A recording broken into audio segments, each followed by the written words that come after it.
शाम के 7 बजे थे। गांव के बाहर एक पुरानी सुनसान पगडंडी थी जिसे लोग काली पगडंडी कहते थे। क्यों कहते थे ये कोई नहीं जानता था, लेकिन हर कोई उससे दूर रहता था।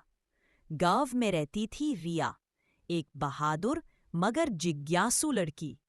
उसे अजीब जगहों पर जाना, रहस्य ढूंढना हमेशा पसंद था।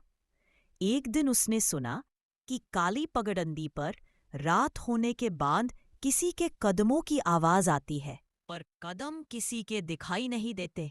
रिया को विश्वास नहीं हुआ। उसने सोचा, कदमों की आवाज बिना इंसान के कैसे? उसने उसी रात सच जानने का फैसला किया। रिया टॉर्च लेकर पगडंडी की तरफ चली। वहां जाते ही हवा अचानक ठंडी हो गई, जैसे कोई उसके पीछे खड़ा हो। लेकिन पीछे कोई नहीं था। चलते चलते उसने ध्यान दिया कि पेड़ों के साए कुछ ज्यादा ही लंबे हो रहे थे, जैसे कोई उन्हें खींच रहा हो। उसने टॉर्च पेड़ों पर डाली।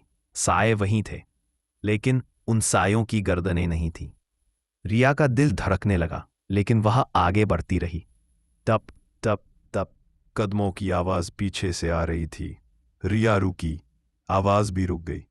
वह चली, आवाज फिर शुरू हो गई। वह डरते हुए बोली, कौन है? सामने आओ। कोई जवाब नहीं, मगर आवाज नजदीक आती जा रही थी। तप तप तप रिया ने झटके से पीछे मुड़कर टॉर्च मारी।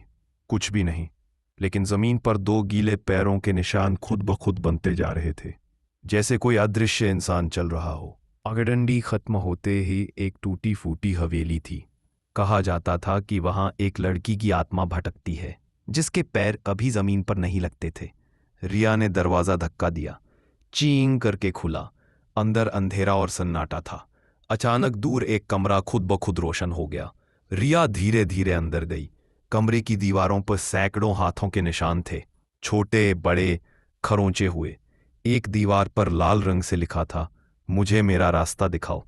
रिया ने फुसफुसाते हुए पूछा, कौन हो तुम? कमरे की हवा भारी हो गई। टॉर्च की रोशनी झिलमिलाई, और तभी एक लड़की की परछाई दीवार पर उभरी, लेकिन असली लड़की कहीं नहीं दिखी।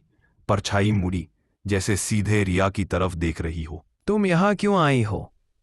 रिया के पैर कांप गए। मैं सच जानने आई हूं, परछाई बोली। जो भी यहां सच जानने आता है वापस नहीं जाता। और तभी वह परछाई जमीन से अलग होकर हवा में उठने लगी। रिया चिल्लाई। हवेली के कमरे खुद ब खुद खुलने लगे। हर कमरे में किसी की चीख, किसी की रोने की आवाज, इसी के कदम। रिया पगडंडी की तरफ भागी, लेकिन उसके पीछे वो अदृश्य कदम तेज होते जा रहे थे। टप टप टप टप टप। उसने मुड़कर देखा। इस बार केवल कदम नहीं, एक लड़की की धुंधली आकृति दिख रही थी, जिसकी आंखें सफेद और खाली थी। उस रात रिया सो नहीं पाई। जब वह आंखें बंद करती, कानों में वही आवाज गूंजती, टप टप टप। और सुबह उसकी खिड़की पर 2 गीले पैरों के निशान दिखाई देते। कहानी यहीं खत्म होती है, लेकिन काली पगडंडी का